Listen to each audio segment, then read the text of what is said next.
Sony is avoiding risk and only focusing on their big blockbuster hits.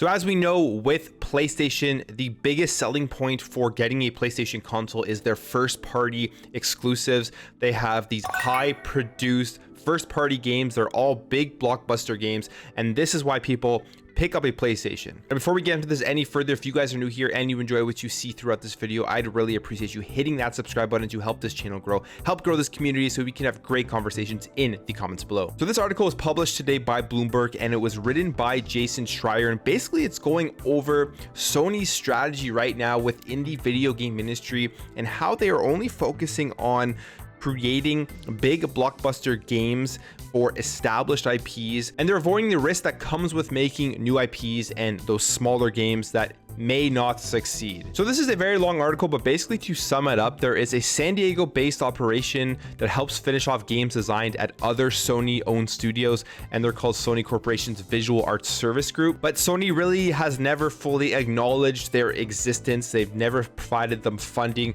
or support, and the studio itself has actually never had its own game. And basically they wanted to do their own game, but Sony said it was too expensive to kind of make a brand new IP. So then they decided that they were going to have to work on a remake, because working on a remake is able to be sold to people who are nostalgic to the series as well as people who would be new to the series. And this smaller team wanted to originally do a remake of Uncharted, but that was seemed to be too expensive because they would have to completely redo all of the graphical elements and like the gameplay, because it would be coming out on the PlayStation 5. So they got shifted over to making a remake of The Last of Us. And this kind of sums it up here. That's just what Sony did. Mumbauer's project, codenamed T1X, was approved on a probationary basis, but Sony kept the team's existence a secret and refused to give them a budget to hire more people, leading many to wonder if the company was really committed to letting the team build a new studio. Still, the small team kept working, and by the spring of 2019, they had completed a section of the game designed to showcase how the rest will look and feel. And they're referring to a section of the game of the remake of The Last of Us. So once they did this, Sony kind of waited until The Last of Us 2 was finished. Then they sent over Naughty Dog employees as well as Naughty Dog budget over to this smaller team to take over the development for the remake of The Last of Us. And pretty much that smaller team has now disbanded and left Sony. This says here, by the end of 2020, most of the T1X team's top staff had left, including Mumbauer and the game's director, David Hall. So it's a long article. I'm not going to go over everything. If you guys want to dig deep into it, I'll have the link in the description below. And it pretty much is talking about how Sony is focused on their big blockbuster hits rather than focusing on smaller games. In fact, even in this article itself here, I'll just go back to it.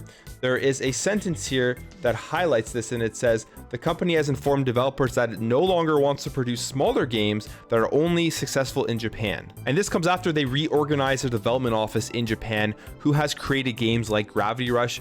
And that's interesting because Gravity Rush is one of the games that I played first on my PlayStation Vita, and I thought it was a pretty cool game.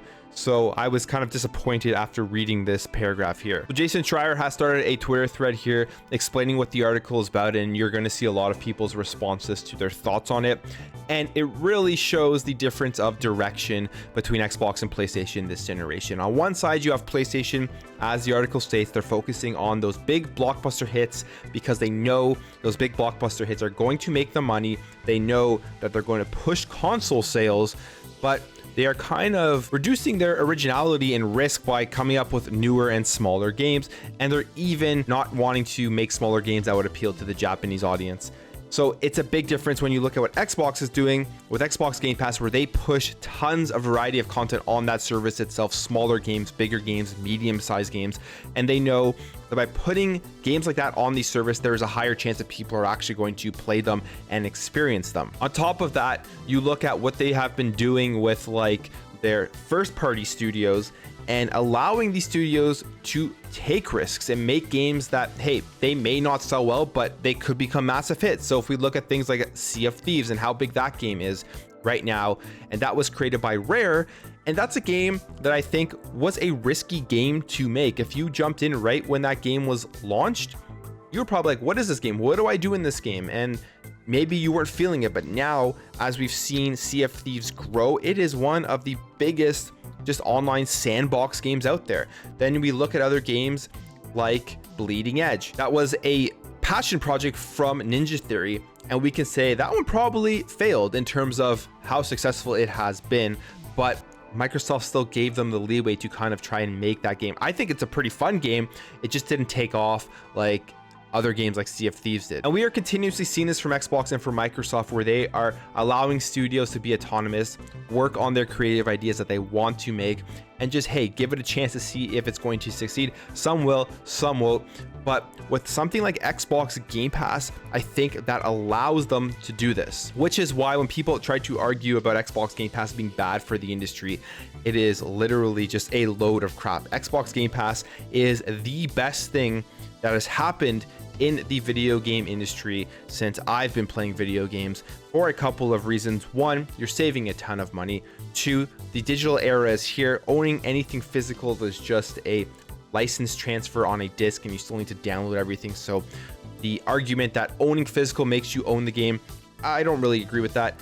And then three, it's allowing us to experience so many different styles of games, and it's allowing developers to take those risks to create stuff that, hey, if it wasn't for Xbox Game Pass, we may not get. And another point here is what Sony is doing is actually crippling their own studios. Jason Schreier saying Sony's prioritization of the biggest games of studios has created ripple effects all across the organization. For example, over the last year, Sony's Bend studio, once seen as a rising star, has been assigned to support Naughty Dog and feared becoming Naughty Dog North. And that's another thing. You look at the difference now between Xbox and Sony. Xbox is buying up studios. They're allowing them to work in their own creative worlds. They're autonomous. They're not stepping in and kind of moving people around. They did talk about collaborating between studios at that Bethesda event, but they stressed that it wasn't them forcing people to go over to other studios. It was people from other studios being interested in what was being created in other places and then wanting to go help out on those projects. So I think there's a big difference there. I don't know what to think about this. It seems like Sony is just doubling down on what they have been doing that has made them successful, that will sell their consoles. But I do think one of the things you can take away from this is that they see what's going on with Xbox. They know they probably don't have the money to compete on that level in terms of Xbox Game Pass, in terms of owning that many studios and creating such a huge service like that and getting all of those games into it. And they're focusing on making sure that they double down on those blockbuster hits so that people run out and buy a PlayStation 5.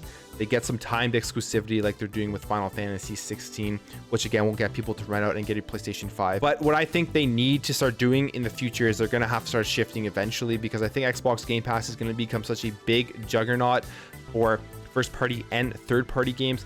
It will be really hard to ignore what they're doing. And I think if Sony just literally made an Xbox Game Pass style service and started putting all of their first party games in there, it would make a big difference and allow them to have a bit more flexibility with creating games that, hey, they may not be as successful as a game like The Last of Us or a game like Uncharted, but it's still creative, it's still unique, and it gives people a different experience. Anyways, guys, that's it for me. Let me know what you think about all of this in the comments below. Let me know what you think about the difference between the Xbox strategy and the PlayStation strategy, and if you think that the strategy from PlayStation is something they're going to be able to continue to do, or are they going to have to change going forward? If you enjoyed this video, make sure to hit that thumbs up button. If you're new here and you like what you see throughout this video, I'd really appreciate you hitting that subscribe button to help this channel grow and help grow this community so we can have great conversations in the comments below. Thank you for watching. Thank you for your support, and I'll catch you in the next video.